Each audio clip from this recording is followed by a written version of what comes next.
Hello दोस्तों, आप सभी का स्वागत है। हम लोग अपनी सीरीज़ प्राचीन भारत को कंटिन्यू करेंगे।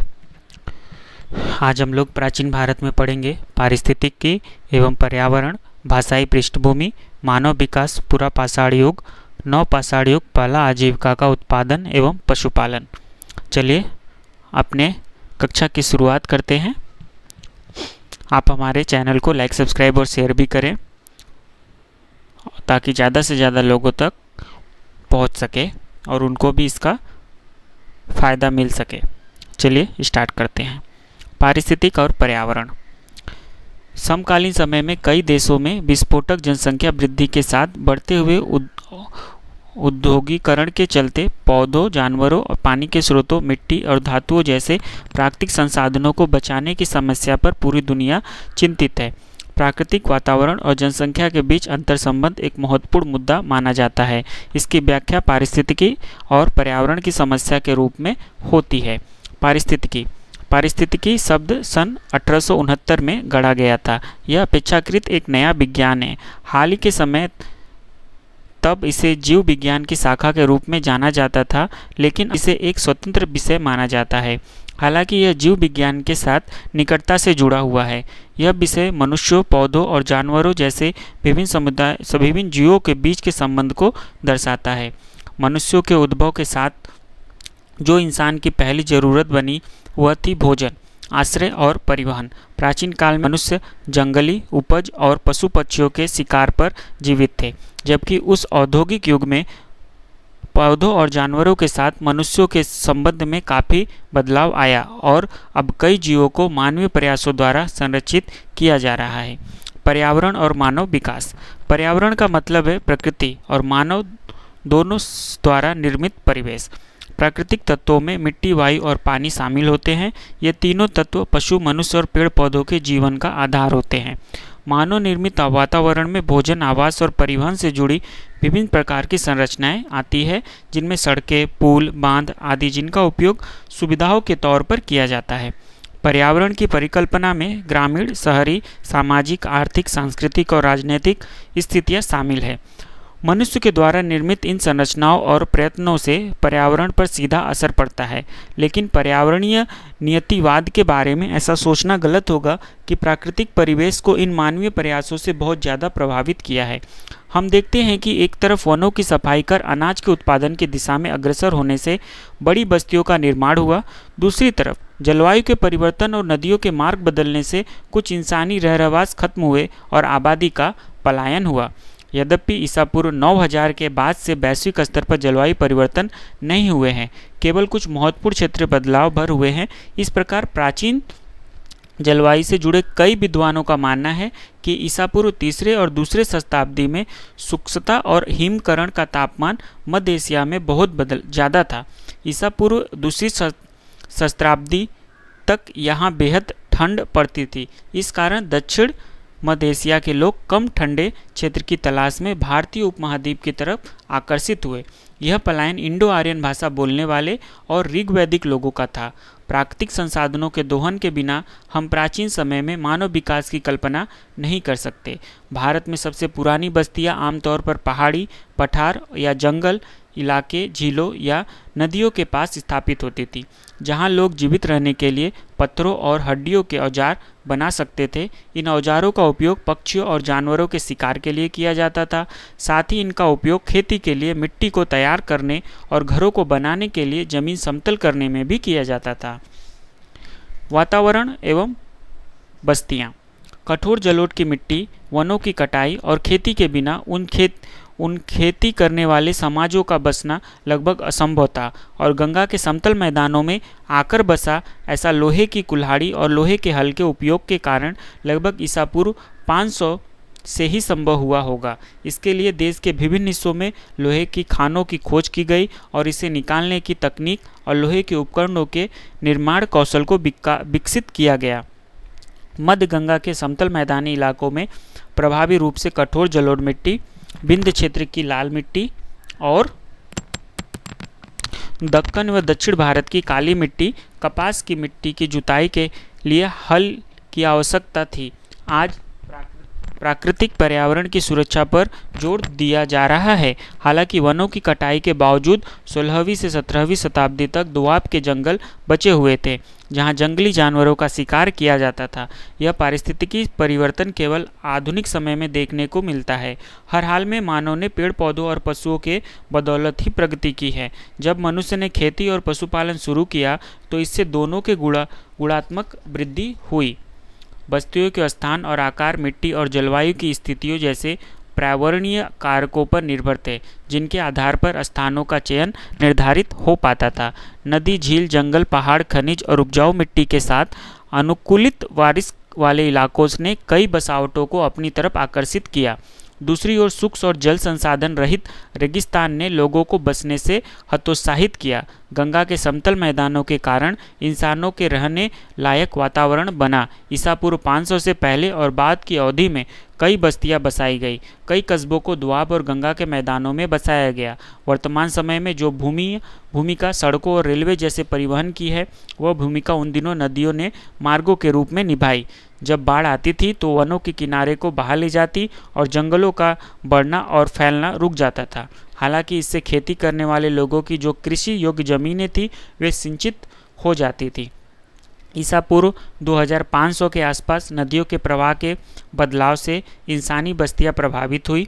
सरस्वती नदी गंगा, हकारा की सीमावर्ती, यमुना और सतलज से जुड़ी हुई थी और तीनों ने हड़प्पा संस्कृति के विकास में योगदान दिया।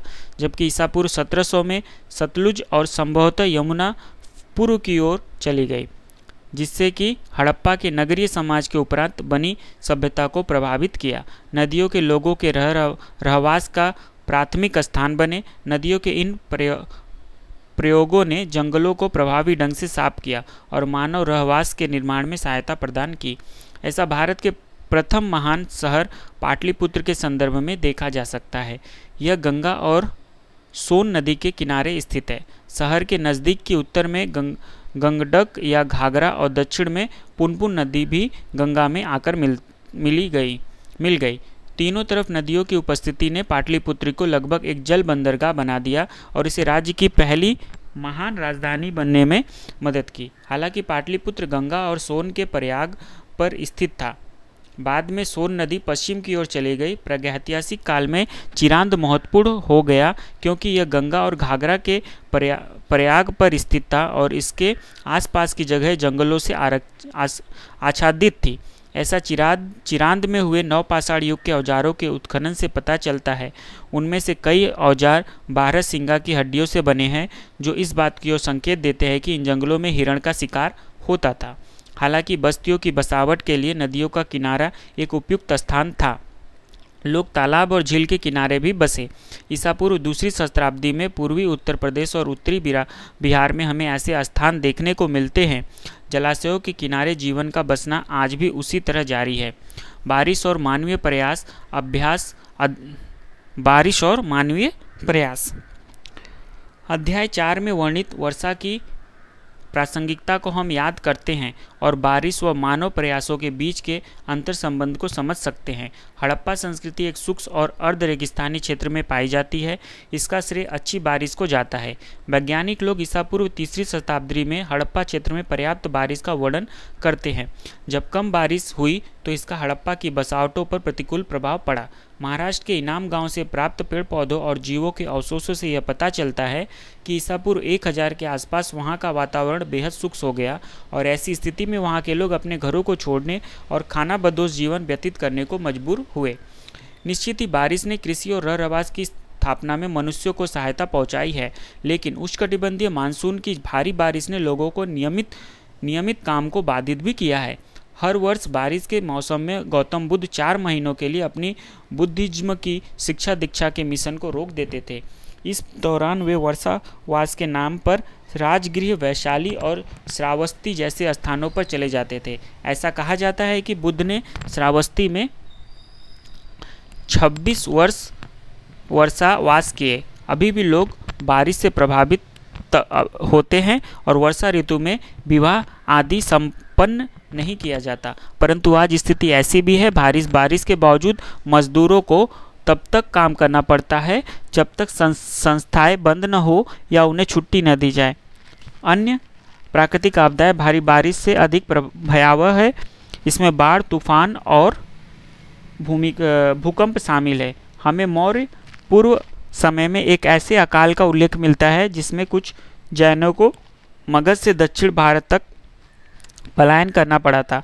हालांकि शोधकर्ताओं द्वारा अभी तक अकाल और अन्य आपदाओं जैसे प्राकृतिक खतरों के कारण का उल्लेख करते हुए उनके स्रोतों का पता नहीं लग पाया है। पर्यावरण के प्रति प्राचीन दृष्टिकोण। प्राचीन भारत में नदियों को दैवीय माना जाता था। ऋग्वेद में सरस्वती नदी को देवी के रूप में दर्शाया गया है। हालांकि उत्तर वैदिक काल में गंगा देवी माता के रूप में उभरी है और यही मान्यता आज भी कायम है। पौधे और जंतु पृथ्वी और जल पर जीवित थे, अतः इन्हें माता माना जाने लगा। जबकि इनकी सुरक्षा व संरक्षण के लिए क्या कोई प्रयास किया जाता था, ऐसी किसी योजनाओं की पुष्टि नहीं हो पाई है। नीम, पीपल, वट, समी और तुलसी सहित कई पेड़ और पौधों को पवित्र माना जाता है। ऐसी ही मान्यता घास सहित जड़ी बूटियों के लिए भी है। ये सभी अपने औषधि गुणों की वजह से मूल्यवान है और इसलिए उनका संरक्षण होता है और पूजा किया जाता है। बड़े और छोटे पेड़ों की रक्षा करने की इच्छा विभिन्न प्राचीन ग्रंथों में व्यक्त की गई है और ऐसा आज भी है। सामान्यतः बड़े बलिदानों और साधारण अनुष्ठानों के समापन पर पुजारी और आम आराधना करने वाले लोग जंगल के पेड़ पौधों के शांति और समृद्धि की कामना करते हैं। महत्वपूर्ण बात यह भी है कि कई प्राचीन ग्रंथों में जानवरों की हत्या की निंदा की गई है। गौतम बुद्ध पहले व्यक्ति थे जिन्होंने पाली भाषा के ऐतिहासिक ग्रंथ सुत्त निपात में गायों की रक्षा की आवश्यकता पर बल दिया। उन्होंने गौ पालन पर जोर दिया क्योंकि उनके विचार में पौधों को विकसित करने के साथ साथ पशु भी लोगों को भोजन, जीवन शक्ति, स्वस्थ और खुशी प्रदान करने में सहायक होते हैं। इसलिए निषेधाज्ञा के रूप में उनका यह मानना था लोगों को गायों को नहीं मारना चाहिए। ईसा के शुरुआती शताब्दियों में ब्राह्मणवादी ग्रंथों ने बौद्ध शिक्षा को धार्मिक रंग दिया और मरणोपरांत गौ हत्या करने वालों के लिए गंभीर परिणाम का उल्लेख किया।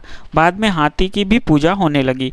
पारिस्थितिकी और पर्यावरण की पृष्ठभूमि प्राचीन भारत के अध्ययन में मदद कर सकती है और हमारे प्रागैतिहासिक के अध्ययन में विशेष रूप से उपयोगी हो सकती है।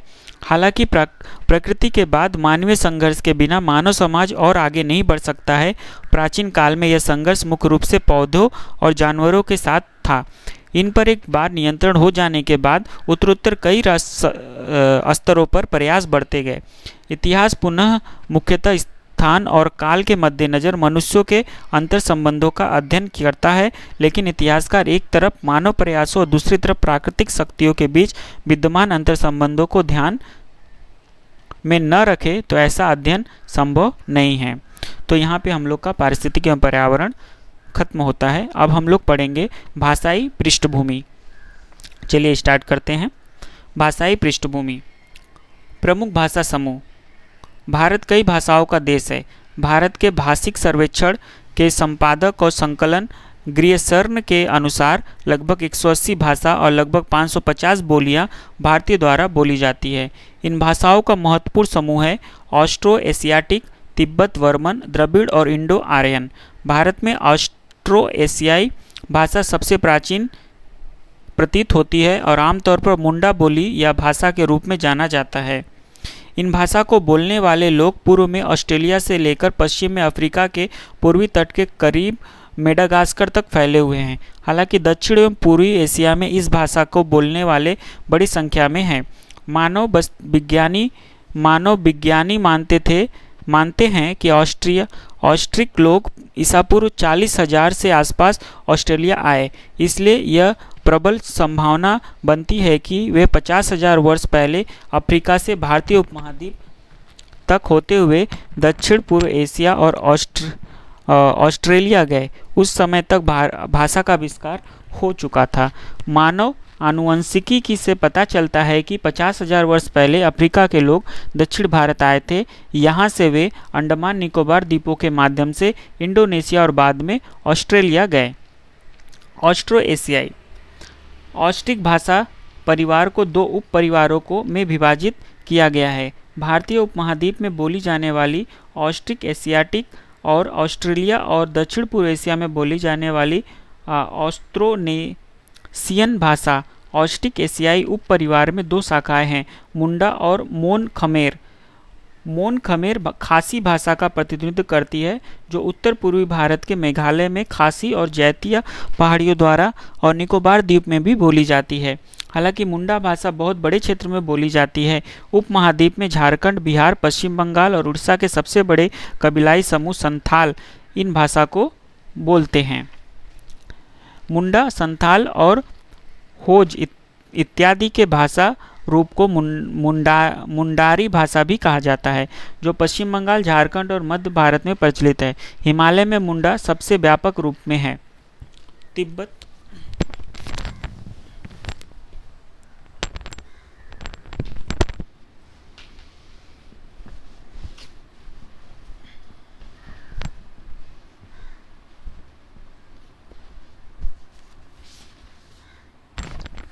तिब्बत बर्मन भारत का दूसरा समूह तिब्बती बर्मन चीन तिब्बती परिवार की एक शाखा है। यदि हम चीन और अन्य देशों के बारे में सोचते हैं तो इस भाषा परिवार के बोलने वालों की संख्या ऑस्टिक परिवार और यहाँ तक कि इंडो आर्य परिवार से अधिक है।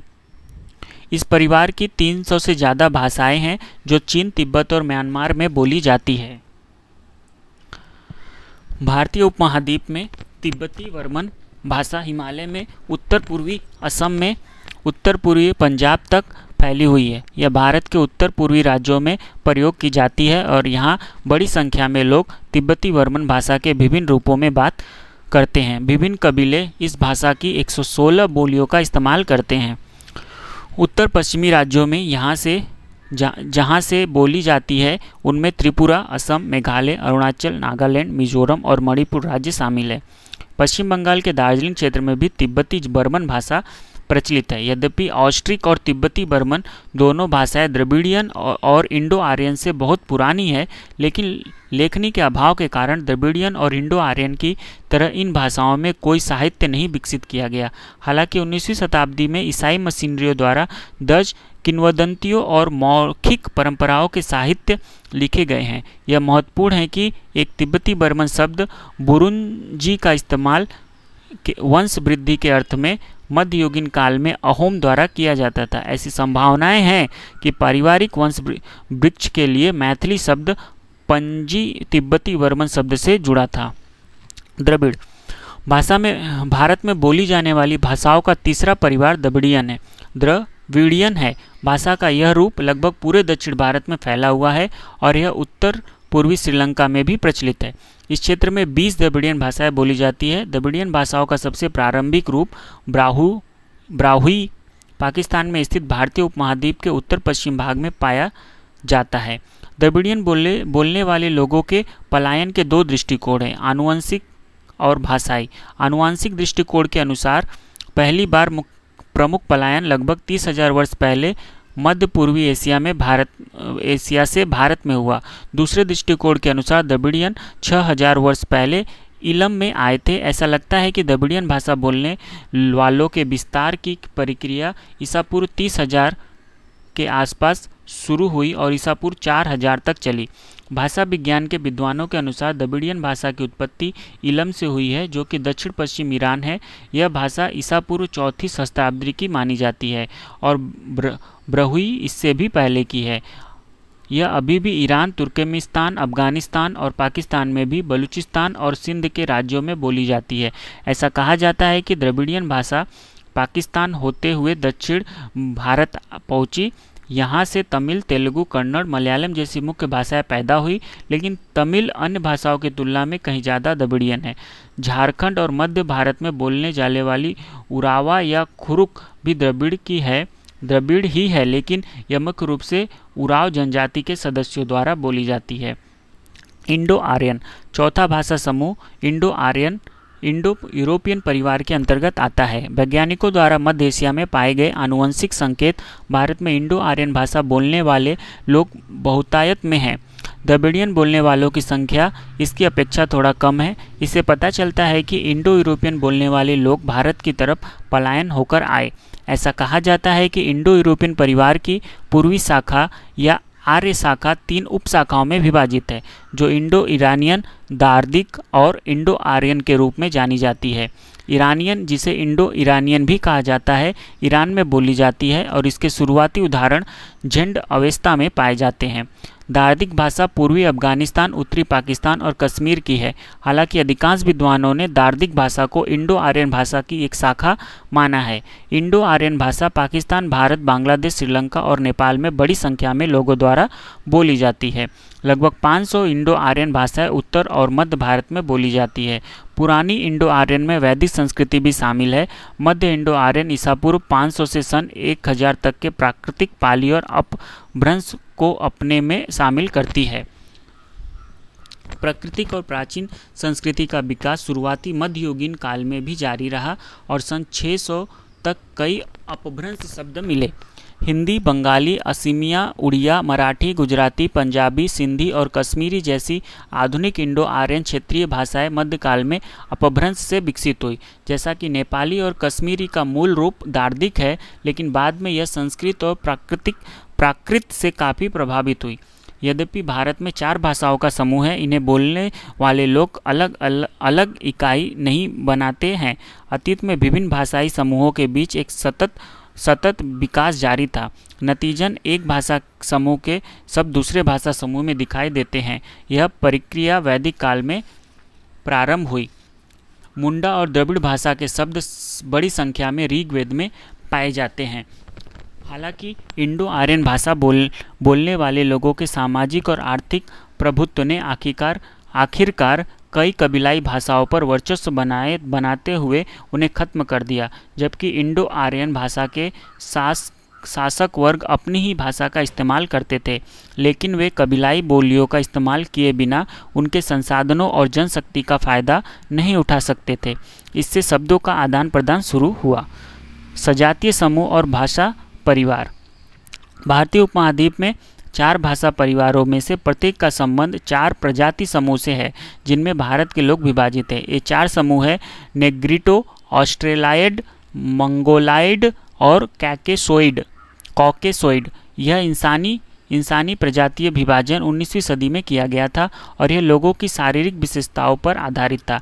इस प्रकार नेग्रिटो को छोटे कद, छोटे चेहरे और छोटे होठ का बताया गया है, जो अंडमान और निकोबार द्वीप समूह और तमिलनाडु की नीलगिरी पहाड़ी में रहते हैं। नेग्रिटो केरल और श्रीलंका में भी है। ऐसा माना जाता है कि वे कुछ ऑस्ट्रिक भाषा बोलते हैं। ऑस्ट्रेलाइड्स भी छोटे कद के होते हैं, हालांकि नेग्रिटो से लंबे होते हैं। उनका शरीर काला और उन पर बहुत सारे बाल होते हैं। वे मुख्य रूप से मध्य और दक्षिणी क्षेत्र में रहते हैं, यद्यपि ये हिमालय क्षेत्रों में भी और ऑस्ट्रिक का मुंडा भाषा बोलते हैं। मंगोलाइड्स छोटे कद, शरीर पर कम बाल और चिपटे नाक वाले होते हैं। वे हिमालय के आसपास और उत्तरी पूर्वी क्षेत्रों में रहते हैं और तिब्बती बर्मन भाषाएं बोलते हैं। कॉकेसोइड्स आमतौर पर लंबे चेहरे के साथ लंबे कद के होते हैं और अच्छी भली बड़ी ठुड्डी, गोरी त्वचा और लंबी और नुकीली नाक वाले होते हैं। वे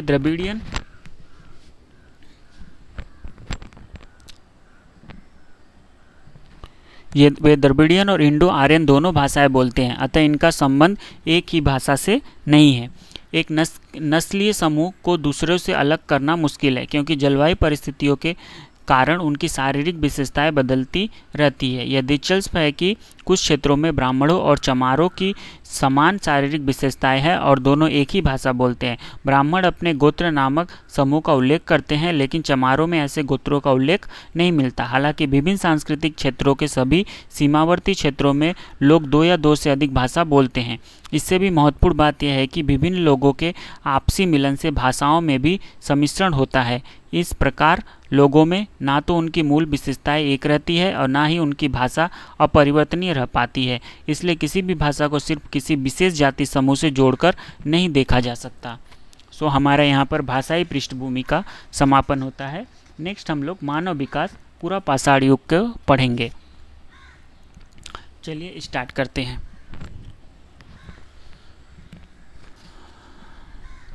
मानव विकास पूरा पाषाण युग। मानव के अफ्रीकी पूर्वज। पृथ्वी 4,600 मिलियन वर्ष पुरानी है। इस धरती के भूपटल के विकास का 4 चरण है। चौथे चरण को चतुर्भाग क्वाटरनरी कहा जाता है। यह 2 युगों में विभाजित है, जिसमें नवयुग हिमयुग और अभिनव युग उत्तर हिमयुग कहते हैं। इसका पहला भाग ईसा पूर्व 20 लाख से ईसा पूर्व 12,000 वर्ष तक है और दूसरा भाग ईसा पूर्व 12,000 से लेकर आज तक माना जाता है। यद्यपि पृथ्वी पर जीवन 3,500 मिलियन वर्ष पूर्व शुरू हुआ, यह कई लाख सदियों तक पौधों और जानवरों तक सीमित था। पृथ्वी पर मनुष्य पूर्व हिमयुग और प्रारंभिक हिमयुग में दिखाई दिए। होमिनिड्स नामक मनुष्य के कई प्रकार लगभग 60 लाख वर्ष पहले दक्षिण और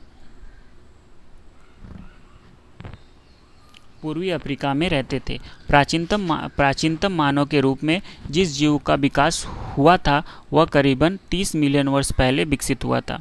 मानव जीवन के विकास के क्रम में ऑस्ट्रेलोपिथेकस नामक प्राणी का जन्म सबसे महत्वपूर्ण घटना थी। ऑस्ट्रेलोपिथेकस एक ऐसा शब्द है जो लैटिन में उत्पन्न हुआ और जिसका मतलब दक्षिणी बंदर रूपी प्राणी से है। इस प्रजाति में लंगूर और मनुष्य दोनों की विशेषताएं थी और यह प्रजाति लगभग 55 लाख और 15 लाख वर्ष पूर्व के बीच विकसित हुई थी। ये प्राणी 2 पांव और घड़े के आकार के पेट वाले थे। इनके मस्तिष्क का आकार लगभग 400 घन सेंटीमीटर था। ऑस्ट्रेलोपिथेकस में होमोस या मनुष्य कहे जाने वाले अन्य जीवित प्राणियों के कुछ तत्व पाए गए। मनुष्य होमोनिड लाइन के विकास को दर्शाता है और ऑस्ट्रेलोपिथिक मानव पूर्व होमिनिड के अन्य चरण का परिचायक था। यही कारण है कि इस प्रजाति को आद मानव भी कहा जाता है। पहला महत्वपूर्ण प्राणी होमो या मानव थे। होमो हॉबिलिस जो पूर्वी और दक्षिणी अफ्रीका में 20 से 15 लाख वर्ष पाए गए थे। होमो हॉबिलस का अर्थ है एक समान या थोड़ा कुशल मनुष्य। इस पहले वास्तविक मनुष्य ने पत्थर के टुकड़े किए और बाद में उसे औजार की तरह इस्तेमाल करने हेतु धारदार बनाया। होमो हॉबिलस की हड्डियों वाली जगह के पास ही पत्थरों के खंडित टुकड़े भी मिलते हैं। इस प्राणी के मस्तिष्क का आकार लगभग 500 से 700 घन सेंटीमीटर था। दूसरी महत्वपूर्ण घटना 18 से 16 लाख वर्ष पूर्व होमो इरेक्टस के पाए जाने की थी। होमो इरेक्टस का अर्थ है एक तना हुआ या निष्कपट प्राणी। इसकी खोपड़ी काफ़ी मजबूत थी। इसके मस्तिष्क का आकार 800 से 1200 घन सेंटीमीटर था। होमो इरेक्टस के साथ एक नए प्रकार के पत्थर के औजार पाए गए हैं। इनमें कुल्हाड़ी सबसे विशिष्ट मानी जाती है। ऐसा माना जाता है कि होमो इरेक्टस लोगों ने आग बनाने और इस्तेमाल करने की पद्धति का पता लगाया और जिस कारण वे ठंडे मौसम में गर्म रह सके और जंगली जानवरों से सुरक्षित भी रहे। होमो हॉबिलस के विपरीत होमो इरेक्टस ने लंबी दूरी की यात्रा की। इसके अवशेष न केवल अफ्रीका में बल्कि चीन, दक्षिण एशिया और दक्षिण पूर्व एशिया में भी पाए गए हैं। तीसरी घटना होमो सेपियंस का उद्भव है। होमो सेपियंस का अर्थ है बुद्धिमान व्यक्ति। हमारी अपनी प्रजाति होमो सेपियंस से विकसित हुई है। यह निएंडरथल मनुष्य जैसा दिखता है जो करीब 230 से लेकर 30,000 वर्ष पहले पश्चिमी जर्मन में पाए गए। इसका शरीर और सिर बहुत छोटा था, लेकिन इसका मस्तिष्क 1200 से 1800 घन सेंटीमीटर पाया गया। यह प्रजाति संभवतः यूरोप में विकसित हुई थी, लेकिन निएंडरथल पूर्वी हिस्सों के नज़दीक और पुरानी दुनिया के अन्य जगहों पर भी पाए गए हैं। पूर्ण विकसित आधुनिक मानव कहे जाने वाले होमो सेपियन लगभग 1,15,000 वर्ष पूर्व दक्षिण अफ्रीका में पाषाण युग के आखिरी काल में पाए गए, जिसे अपर पूरा पाषाण युग कहा जाता था। अन्य होमिनिड प्रजातियों की तुलना में इसका माथा बड़ा और हड्डियां पतली थी। आधुनिक मानव ने मूल रूप से विभिन्न कार्यों के लिए विभिन्न पत्थर के औजार बनाए थे, लेकिन यह स्पष्ट नहीं है कि वह बोलने के लिए शारीरिक रूप से सक्षम थे या नहीं। हाल तक यह सोचा जाता था कि भाषा ईसा पूर्व 35,000 से आसपास उत्पन्न हुई थी, लेकिन अब यह स्थिति ईसा पूर्व 50,000 तक मानी गई। हालांकि होमो सेपियन में 1200 से 2000 घन सेंटीमीटर तक का एक बड़ा गोल मस्तिष्क था।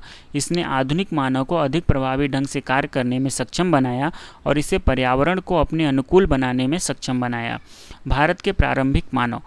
इस उपमहाद्वीप में मानव विकास से संबंधित कुछ एक जीवाश्म भी पाए गए हैं। हालांकि कुछ प्राचीनतम खोपड़ी के जीवाश्म भारत और पाकिस्तान तक फैली शिवालिक की पहाड़ियों में पाए गए हैं। ये खोपड़ियाँ पोतवर पठार और पाकिस्तान के पंजाब प्रांत में बलुआ पत्थर पर पाई गई है। इन खोपड़ियों को रोम्पिथिकस और शिवपिथिकस कहा जाता है। ऐसा माना जाता है कि उनमें होमिनिड की विशेषता है, हालांकि वे लंगूर जैसे जीव को ही प्रदर्शित करते हैं। रामपिथिकस महिला थी, लेकिन दोनों एक ही समूह के थे। इस समूह से जुड़े हुए अनेक पूर्वज प्रतिनिधि मिस्र में 10 मिलियन या 1 करोड़ वर्ष पहले पाए गए। यह रोम्पिथिकस और शिवपिथिकस के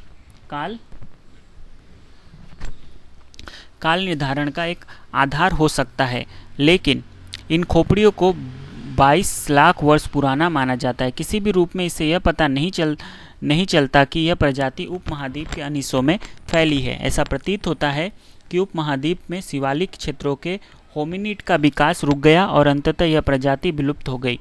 फिर भी सन 1982 में मध्य प्रदेश के हथनोरा के नर्मदा की मध्य घाटी में लगभग पूर्ण होमिनिड खोपड़ी की खोज की गई। इस जीवाश्म की खोपड़ी को होमो इरेक्टस या निष्कपट मानव कहा जाता था, लेकिन अब इसे प्राचीन होमो सेपियन के रूप में मान्यता प्राप्त है। अब तक इस उपमहाद्वीप में होमो सेपियन के अवशेष कहीं नहीं मिले हैं। हालांकि होमो सेपियन नामक एक पूर्ण आधुनिक मनुष्य का अवशेष श्रीलंका में मिला है। इस जगह को फाइयान कहा जाता है और इसके आसपास पाए गए जीवाश्म 34,000 वर्ष पुराने हैं। यह शिकार करने वाला और घुमंतु जिंदगी वाला था, जिसे श्रीलंका में उत्तर नवयुग और पूर्व अभिनव युग में पाया गया है। भारतीय उपमहाद्वीप में फाइयान गुफा सबसे प्राचीनतम और अपर पाषाण युगीन स्थल है। यहाँ पाए गए अवशेष लगभग 31,000 वर्ष पुराने हैं। आधुनिक मनुष्यों को 34,000 वर्ष पुराना माना जाता है। सभी अध्ययनों के उपरांत ऐसा लगता है कि प्राचीनतम आधुनिक मानव करीब 50,000 वर्ष पहले तटीय प्रवास के कारण अफ्रीका से दक्षिण होते हुए भारत पहुँचे थे। पुरापाषाण युग के चरण। लोगों द्वारा इस्तेमाल किए जाने वाले पत्थरों के औजारों और जलवायु परिवर्तन की प्रकृति के अनुसार भारत में पुरापाषाण युग 3 चरणों में विभाजित है। पहले चरण को प्राचीन या लोअर पुरापाषाण युग, दूसरा मध्य पुरापाषाण युग और तीसरा अपर पुरापाषाण युग कहा जाता है। जब तक बोरी कलाकृतियों के बारे में पर्याप्त जानकारी हासिल नहीं हो पा जाती, पहला चरण ईसा पूर्व 6 लाख से ईसा पूर्व 15 लाख के बीच है, दूसरा ईसा पूर्व 1.5 लाख से ईसा पूर्व 35,000 के बीच और तीसरा ईसा पूर्व 35,000 ईसा पूर्व से 10,000 के बीच हो सकता है। हालांकि ईसा पूर्व 35,000 और ईसा पूर्व 15,000 के बीच मध्य और अपर पुरापाषाण युग दोनों से संबंधित उपकरण दक्कन के पठार में पाए गए हैं। लोअर पुरापाषाण युग या प्राचीन पुरापाषाण युग हिम युग के अधिकतम हिस्से को दिखाता है। प्राचीन पुरापाषाण युग लगभग 20 लाख साल पहले अफ्रीका में शुरू हुआ, लेकिन भारत में यह 6 लाख वर्ष से अधिक प्राचीन नहीं है। यह तिथि महाराष्ट्र में बोरी के लिए निर्धारित की गई है और इस स्थल को प्राचीनतम लोअर पुरापाषाण स्थल माना जाता है। लोग हाथ से इस्तेमाल करने वाले औजार कुल्हाड़ियों, गड़ासों और चाकुओं का उपयोग करते थे। भारत में पाई गई कुल्हाड़ियाँ पश्चिमी एशिया, यूरोप और अफ्रीका के समान हैं। पत्थर के औजारों का इस्तेमाल मुख्यतः काटने, खुदाई और चमड़ा छीलने के लिए किया जाता था। प्राचीन पुरापाषाण स्थल पंजाब के सोहन या सोन नदी की घाटी में पाए गए हैं, जो अब पाकिस्तान में है। कश्मीर और थार रेगिस्तान में कई स्थल मिले हैं। उत्तर प्रदेश में बेलन और राजस्थान के दिद्वाना के रेगिस्तानी क्षेत्र में लोअर पुरापाषाण काल के औजार पाए गए हैं। दिद्वाना से न केवल लोअर पुरापाषाण बल्कि मध्य और ऊपरी पुरापाषाण के भी औजार प्राप्त हुए हैं। महाराष्ट्र में चिरकी नेवासा में 2000 से अधिक औजार मिले हैं और ऐसा ही औजार दक्षिण में भी कई जगहों पर पाए गए हैं। आंध्र प्रदेश में नागार्जुन कोंडा एक महत्वपूर्ण स्थल है और भोपाल के पास भीमवेटका की गुफाएं और चट्टानी आश्रय भी लोअर पुरापाषाण युग की विशेषताएं दर्शाते हैं। चट्टानी आश्रय मौसम के अनुसार मनुष्य के लिए शिविरों के रूप में इस्तेमाल किए गए। जब जलवायु कम आर्द्र हो गई तब द्वितीय हिमालयन अंतः हिमाच्छादन काल के जमाव में हाथ की कुल्हाड़ी पाई गई है। लोअर पाषाण काल में लोग मुख्यतः भोजन जमा करने वाले मनुष्य थे। वे छोटे छोटे शिकारी खेल खेलते थे और वे मछली या पक्षियों के शिकार पर भी निर्भर रहते थे। भारत में प्राचीन या लोअर पाषाण युग को होमोसेपियन समूह के लोगों के साथ भी जोड़ा जा सकता है। मध्य पूर्वापाषाण युग के काम मुख्यतः पत्थर की पपड़ियों या छोटे छोटे टुकड़ों पर आधारित थे, जो भारत के विभिन्न हिस्सों में क्षेत्रीय विविधताओं के साथ पाए गए। मुख्य औजार पत्ती, बर्छी, बर्मा और खुरचन होते थे। ये सभी पत्थर की पपड़ियों के बने होते थे। मध्य पूर्वापाषाण स्थल के भौगोलिक क्षेत्र साधारणतः लोअर पूर्वापाषाण के साथ ही है। इस युग की कलाकृतियाँ नर्मदा और तुंगभद्रा नदी के दक्षिण में कई स्थानों पर पाई जाती है। विंध्य की तलहटी में स्थित बेलान घाटी, उत्तर प्रदेश, पत्थर के औजार और ढोर, डंगर, हिरण सहित पशु जीवाश्मों के मामले में काफ़ी समृद्ध है। यह लोअर और मध्य पाषाण युग दोनों से संबंधित है। अपर पूर्वापाषाण काल चरण में हमें भारत में 566 स्थल मिलते हैं। यह घास वाली जमीन थी जिसमें जहाँ तहाँ पेड़ों को भी सामान्य उपस्थिति थी, जिसके कारण ऐसा होना संभव हो सकता है।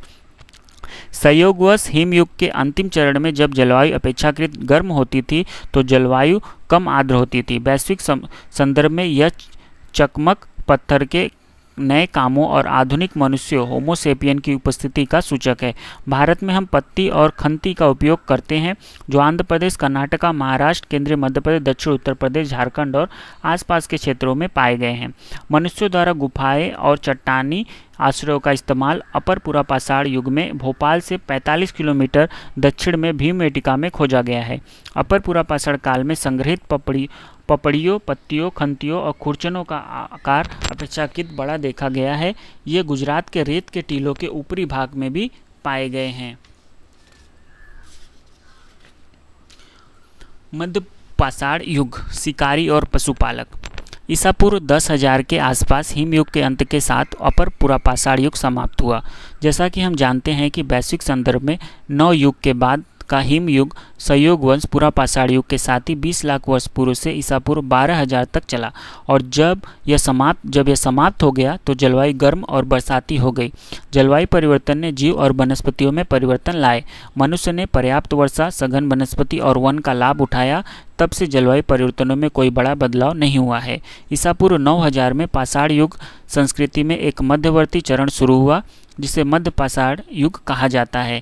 यह पूर्वापाषाण और नवपाषाण या नए पत्थर युग के बीच एक संक्रमणकालीन चरण के रूप में जाना जाता है। मध्य पाषाण युग के लोग शिकार करते, मछली पकड़ते और भोजन एकत्र करते थे।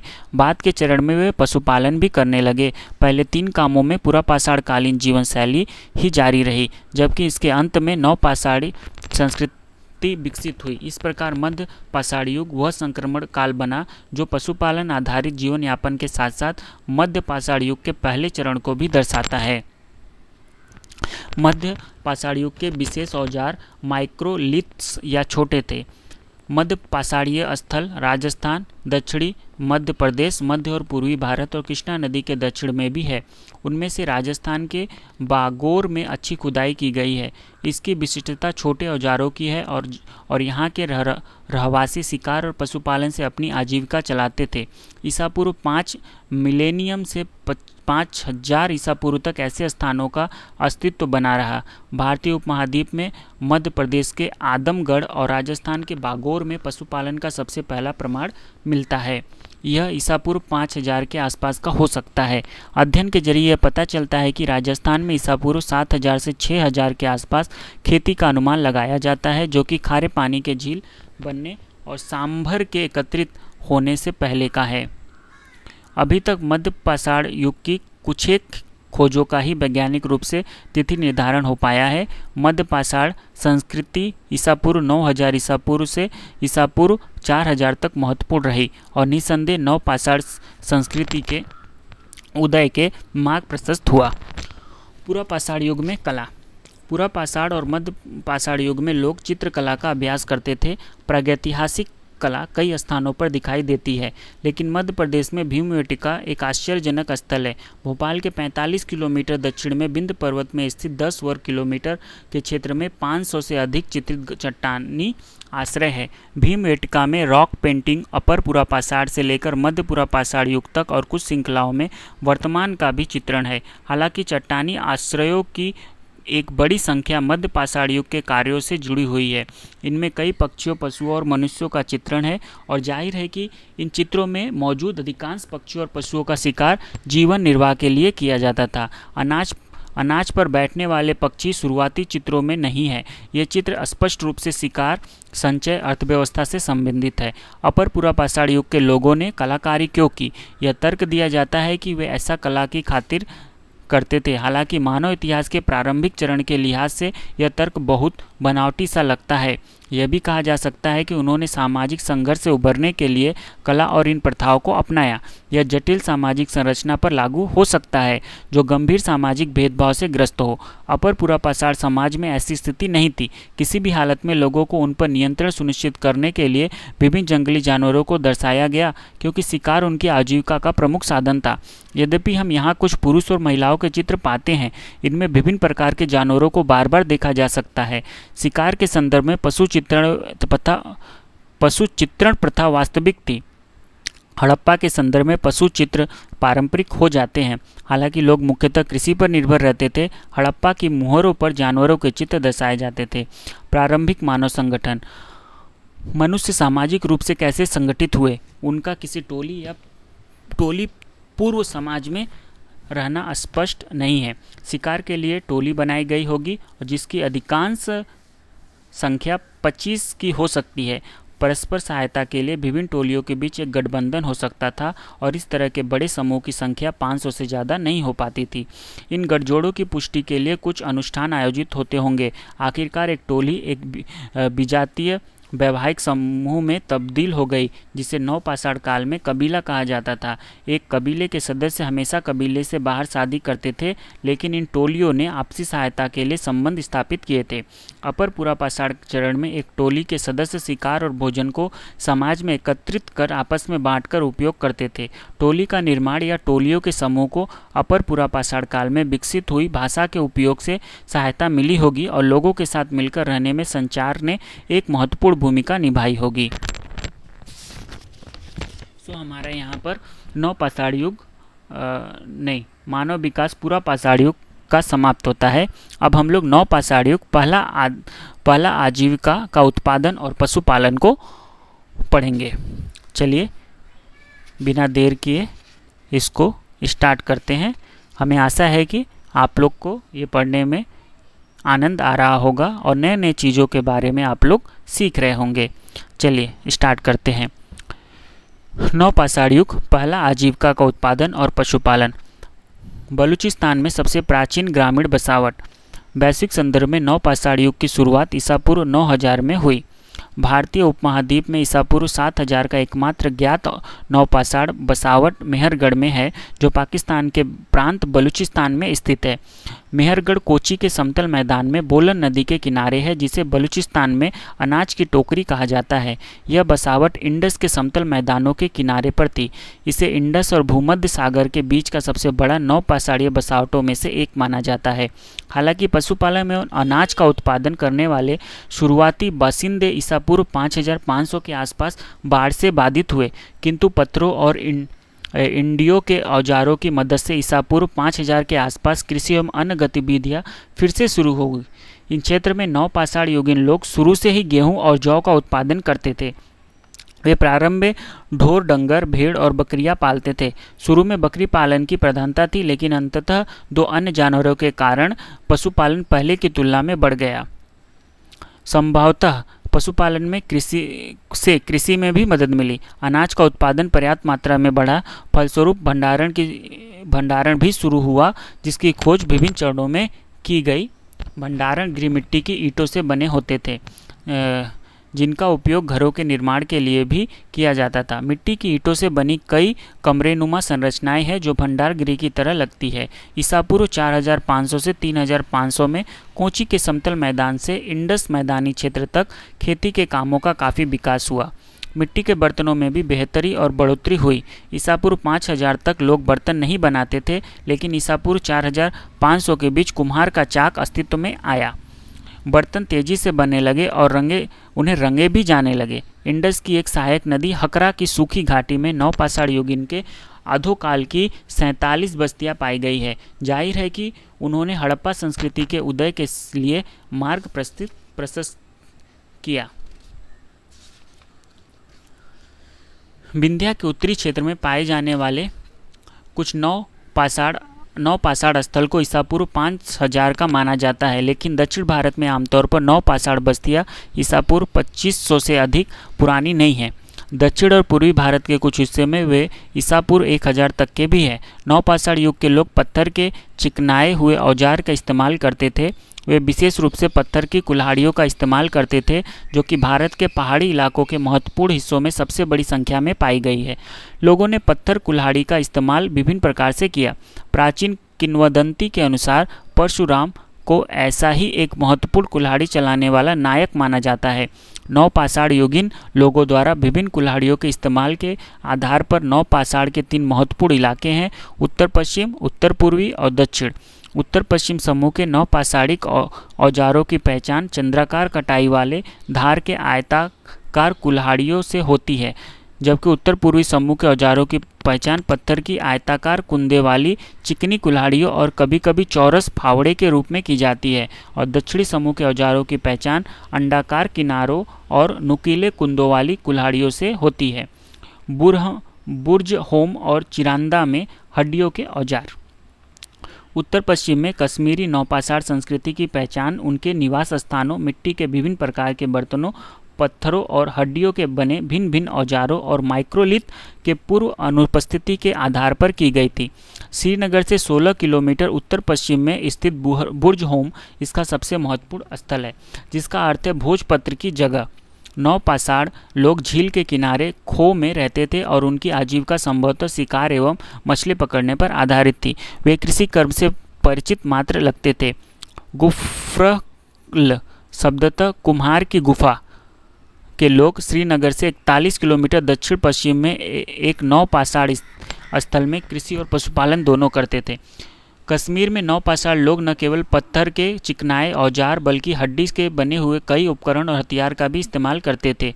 भारत में हड्डियों के पर्याप्त औजार प्राप्त होने वाला एकमात्र स्थान चिरांद है, जो गंगा के उत्तरी हिस्से में पटना से 40 किलोमीटर पश्चिम में स्थित है। सींगों के बने हिरण की सींग के औजार 9 पाषाण काल की बसावट में लगभग 1000 सेंटीमीटर बारिश वाले क्षेत्र में पाए गए। गंगा, सोन, गंडक और घाघरा 4 नदियों के संधि स्थल पर उपलब्ध खुली जमीन में बस्ती की स्थापना संभव हुई और वहां पत्थरों के औजार की कमी पाई गई। बुर्ज होम के लोग रूखी भूरी मिट्टी के बर्तनों का इस्तेमाल करते थे। दिलचस्प है कि बुर्ज होम में अपने पालक या रखवाले के साथ उसकी कब्र में पालतू कुत्तों को भी दफनाया जाता था। ऐसा भारत के किसी अन्य 9 पाषाण संस्कृति में स्पष्ट रूप से नहीं मिलता। बुर्ज होम के अस्तित्व की प्राचीनतम तिथि ईसा पूर्व 2700 है, लेकिन चिरांद से प्राप्त हड्डियां ईसा पूर्व 2000 से अधिक प्राचीन नहीं है। संभवतः ये उत्तर 9 पाषाण चरण के हैं। हम बलूचिस्तान और कश्मीर घाटी की 9 पाषाण बस्तियों को उत्तर पश्चिमी समूह में गिन सकते हैं। एक अन्य क्षेत्र जिसमें से 9 पाषाण उपकरण पुनर्पर्याप्त किए गए असम की पहाड़ियों में स्थित है। भारत की उत्तर पश्चिमी सीमा पर मेघालय में गारो पहाड़ियों में 9 पाषाण उपकरण भी पाए गए हैं। दूसरे समूह में विंध्या और कैमूर पहाड़ियों की बस्तियां शामिल हो सकती है। हमें विंध्या के उत्तरी इलाकों, मिर्ज़ापुर और उत्तर प्रदेश के इलाहाबाद जिलों में कई 9 पाषाण बस्तियां मिलती हैं। 5वीं शताब्दी में इलाहाबाद जिले की 9 पाषाण बस्तियां कुल्दी, हवा और महाग्र धान की खेती के लिए की जाती है। कैमूर पहाड़ी इलाकों के रोहतास जिले में सेनुवार सबसे महत्वपूर्ण स्थल है। इसके अलावा बोधगया मंदिर के करीब ताराडीह स्थल उल्लेखनीय है। चिरांद के नदी तटवर्ती स्थल को उत्तर पूर्वी समूह में शामिल किया जा सकता है। यह स्थल अपने आप में एक पहचान है, क्योंकि नदी तटवर्ती मार्ग में कोई पत्थर आसानी से उपलब्ध नहीं होता। दक्षिणी भाग में 9 पाषाण बस्तियां। 9 पाषाणिक लोगों का एक महत्वपूर्ण समूह दक्षिण भाग में रहते थे। वे गोदावरी नदी के दक्षिण में बसते थे। वे आमतौर पर ग्रेनाइट पहाड़ों के शीर्ष पर या नदी तट के पास पठारों पर बस गए। उन्होंने पत्थर के कुल्हाड़ियों का इस्तेमाल किया और पत्थर की पत्तियों का भी इस्तेमाल किया। आग से पकाई गई मिट्टी की मूर्तियों से ज्ञात होता है कि वे भेड़ और बकरियों के अलावा बड़ी संख्या में मवेशी पालन करते थे। उन्होंने मकई पीसने के लिए पत्थर की चक्की का इस्तेमाल किया, जो दर्शाता है कि वे अनाज उत्पादन करने की कला से परिचित थे। दक्षिण भारत में पत्थरों की सुलभता के कारण आंध्र प्रदेश, कर्नाटक, तमिलनाडु में 850 से अधिक नौपाषाण बस्तियों के हिस्से पाए गए हैं।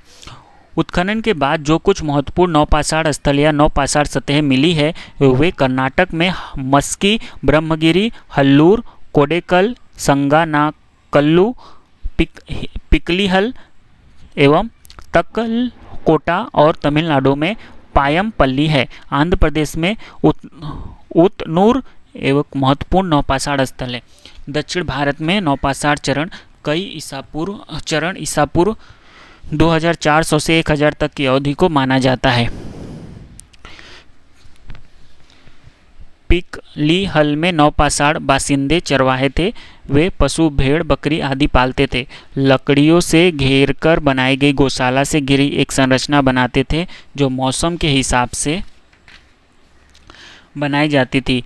जहां वे गोबर जमा करते थे, उस ठिकाने को छोड़कर जाते समय उस पूरे डेरा डाले हुए स्थान को अगले सत्र के शिविर के लिए आग लगाकर साफ कर दिया जाता था। पिकलीहल में राख के ढेर और शिविर स्थल दोनों पाए गए हैं। कृषि और अनाज। नौपाषाण बासिंदे सबसे प्राचीन कृषक समुदाय थे। वे पत्थर से बने फावड़े और खुदाई योग्य लकड़ियों और जमीन जोतते थे, जिसके सिरे पर आधे किलोग्राम के अंगूठी नुमा पत्थर लगे होते थे। पत्थर के चिकनाए उपकरण के अलावा वे माइक्रोलिथ पत्ती का इस्तेमाल करते थे। वे मिट्टी और सरकंडे की लकड़ी से बने वृत्ताकार या आयताकार घरों में रहते थे। माना जाता है कि वृत्ताकार घरों में रहने वाले आदिम लोगों की संपत्ति सार्वजनिक थी। हर संपत्ति में पाषाण युगीन लोगों ने एक स्थिर जीवन को अपनाया और रागी, कुल्थी और चावल उपजाया। मेहरगढ़ के नौपाषाण लोग अधिक उन्नत थे। उन्होंने गेहूं और जौ का उत्पादन किया। वे मिट्टी की ईंटों के घरों में रहते थे। नौपाषाण चरण के दौरान कई बस्तियां अनाज की खेती और पशुपालन से परिचित हुई, इसलिए उन्हें अनाज संग्रह, खाना पकाने, खाने और पीने के लिए बर्तनों की आवश्यकता थी। इसलिए प्रथमतः हस्त निर्मित मिट्टी के बर्तनों के उपरांत चाक निर्मित बर्तनों का निर्माण किया। बाद में नौपाषाण लोग बर्तन बनाने के लिए पैरों के पहिए का इस्तेमाल करते थे। ऐसा लगता है कि कुम्हार का चाक पश्चिम एशिया से बलूचिस्तान आया और वहां से उपमहाद्वीप में फैल गया। नौपाषाण मिट्टी के बर्तन में काले पके हुए, धूसर और चिकने एवं चमकीले बर्तन शामिल थे। उड़ीसा और छोटा नागपुर के पहाड़ी इलाकों में नौपाषाण कुल्हाड़ी, छेनी और दरांती जैसे औजार भी पाए गए हैं, लेकिन मध्य प्रदेश और ऊपरी दक्कन के कुछ हिस्सों में सामान्यतः नौपाषाण बस्तियां कम हैं। इन क्षेत्रों में पत्थरों के प्रकार की कमी ने आसानी से घी पीसने और चमकाने वाले यंत्रों के निर्माण के लिए प्रेरित किया। नौपाषाण चरण में प्रगति और सीमा। ईसा पूर्व 9000 से 3000 के बीच की अवधि में पश्चिमी एशिया में उल्लेखनीय तकनीकी प्रगति हुई। लोगों ने खेती की कला, बुनाई, बर्तन बनाने, गृह निर्माण, संग्रहण, समृद्धि और लेखन जैसी कलाएं विकसित की। हालांकि यह प्रक्रिया भारत में थोड़ी देर से शुरू हुई। भारतीय उपमहाद्वीप में नवपाषाण युग ईसा पूर्व 7वीं शताब्दी के आसपास शुरू हुआ था। उपमहाद्वीप में गेहूं और जौ सहित कुछ महत्वपूर्ण फसलों की खेती हुई और दुनिया के इस हिस्सों में गांवों की स्थापना हुई। नवपाषाण युगीन लोगों द्वारा पत्थर के बने धारदार और नुकीले औजारों की उनकी पहचान थे। इन औजारों का इस्तेमाल ज़्यादातर कृषि कार्य में फावड़ा या हल के रूप में होता था। वे जमीन की खुदाई और बीज बोने के लिए थे। यह सब निर्वाह के साधन में एक क्रांतिकारी बदलाव था। लोग अब शिकार, मछली पकड़ने और संग्रह पर निर्भर नहीं थे, बल्कि खेती के साथ साथ पशुपालन से भी उन्हें भोजन प्राप्त होता था। औजारों के साथ उन्होंने घरों का निर्माण भी किया। भोजन और आश्रय के नए साधनों के साथ वे सभ्यता की दलहीज पर आ चुके थे। नवपाषाण युगीन लोगों के सामने एक गंभीर चुनौती थी, वह था यंत्रों का एक सीमित दायरा। चूंकि वे पत्थर से बने औजार और हथियारों पर निर्भर थे, अतः वे पहाड़ी क्षेत्र से दूर बस्तियां नहीं स्थापित कर सकते थे। वे केवल पहाड़ी चट्टानों और पहाड़ी नदी घाटियों के ढलानों पर ही बस सकते थे। इतना ही नहीं, बहुत मेहनत के बाद भी वे सिर्फ निर्वाह करने योग्य अपनी ज़रूरत भर ही पैदा कर पाते थे। तो हमारा यहाँ पे नवपाषाण युग पहला आजीविका का उत्पादन एवं पशुपालन समाप्त होता है। हम लोगों ने कैसे सभी चीज़ों को एक एक करके पढ़ा। चलिए आज के लिए इतना ही, इसके बाद हम लोग नेक्स्ट वीडियो में देखेंगे। आप इसी तरह वीडियो के लिए हमारे चैनल से जुड़े रहें। आपका धन्यवाद।